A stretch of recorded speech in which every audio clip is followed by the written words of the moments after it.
खुलुमबाय स्टुडिअ दं आं राकेश रामसियारि बे समाव डमिन'सनि मेनेजार दुथां प्रीतम दे रय बिथांनि जे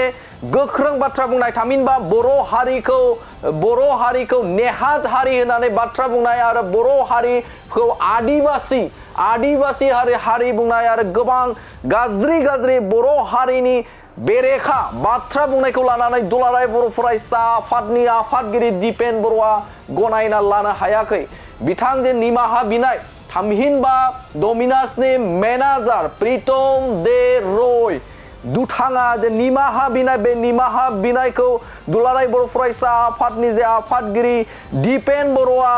गनायना लानो हायाखै मानोना बर' हारिखौ बेफोरबायदि बर'नि जायगायावनो थामहिनबा क'क्राझार बे क'क्राझाराव थानाय डमिन'स बिथांमोना जे फालांगि खालामफैदों बा बिटिआर ओनसोलनि जे बिखा क'क्राझार बे क'क्राझाराव फैनानै फालांगि खालामदों आरो फालांगि खालामनानै जोंनिफ्रायनो लुथिनानै लांदों जोंनिफ्रायनो गोबां दोहोन बिथांमोना लानानै थांदों आरो बेखौ लानानैनो बे समाव बिथांमोना फालांगि खालामदों बे फालांगि खालामनाय जायगा बे जायगानि सुबुंफोरखौनो बर'फोरखौ जे आदिबासी बर' हारिफोरा मोनसे नेहाद जाथि बर'फोरा चाइनिज जाथि बा चाइनिज बिथांमोना भारतारि जानो हाया बा थामहिनबा भारतारि नङा होननानै बाथ्रा बुंदों भारतावनो थानानै भारतावनो चाइनिज बाथ्रा रायज्लायो होननानै बाथ्रा बुंदोंमोन बर' हारिखौ थारैनो बिथाङा बर' हारिखौ गोबां लासिंसिं बाथ्रा बुंनायखौ नुनो मोनदोंमोन जे बिटिआर ओनसोलावनो थानाय जे डमिन'स जाय फालांगि गुबुनारिनिफ्राय फैनानै क'क्राझाराव फालांगि खालामनो थांखिजों गायसनजानाय मोनसे गलाया जे बेनिनो मेनेजार दुथां प्रीतम दे रय दुथाङा बे समाव बर' हारिखौ मोनसे नेहाद हारि आरो बर' हारिया भारतारिनि नोगोरारि नङा होननानै बाथ्रा बुंदों आरो बर' हारिया बे जायगायाव थानानैनो जे चाइनिज बाथ्रा रायज्लायो होननानै गोख्रों सोंखारिदोंमोन थामहिनबा लासिंसिं खालामदोंमोन बर' हारिखौ आरो जाय बाथ्राखौ लानानैनो 2 खालाराव दुथां प्रीतम दे रयआ निमाहा बिदोंमोन बे निमाहा बिनायखौ गनायना लानो हायाखै दुलाराय बर' फरायसा आफादनि आफादगिरि बिथां दिपेन बर'आ बिथाङा मा लिरदों थामहिनबा बिथां दिपेन बर'आ फेसबुक पेजनि गेजेरजों थामहिनबा गावनि अफिसियेल फेसबुक पेजनि गेजेरजों बिथाङा गोबां बाथ्रा लिरनायखौ नुनो मोनदों बे समाव नोंथांमोननो फोरमायगोन जे बिथाङा मा लिरदों जाय सुबुङा जोंनि सिनायथि मान आरो जोंनि बिब' बिनानाव आरो बिदा फंबायफोरनि गाहामखौ खहा खालामदों बेखौ निमाहा बिनायजोंल' निमाहा होनाय जानाय नङा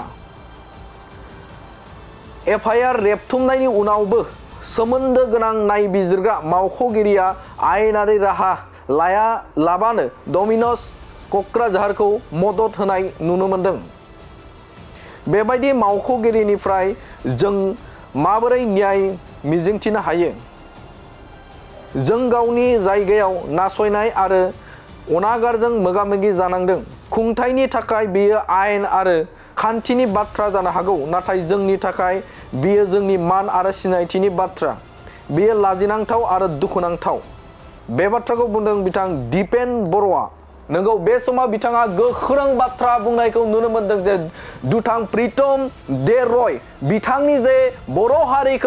हारिखौ सोंखारिनाय बर' हारिखौ नेवसिगारनाय जे बाथ्रा बुंनायखौ बर' हारिया गनायनो हायाखै होननानै बाथ्रा बुंदों जे आरो बे बाथ्राखौ लानानै जे पुलिस बिफाना थामहिनबा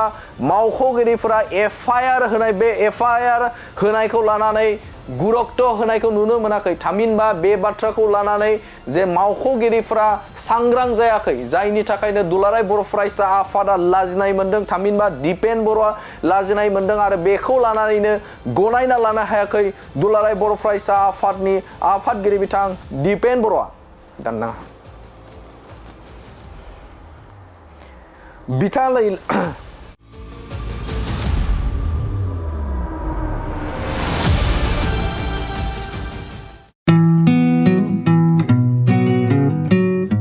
मोनसे फोसावथाय नोंथांमोननि थाखाय मोनसे गोजोनथाव खौरां लानानै फैदों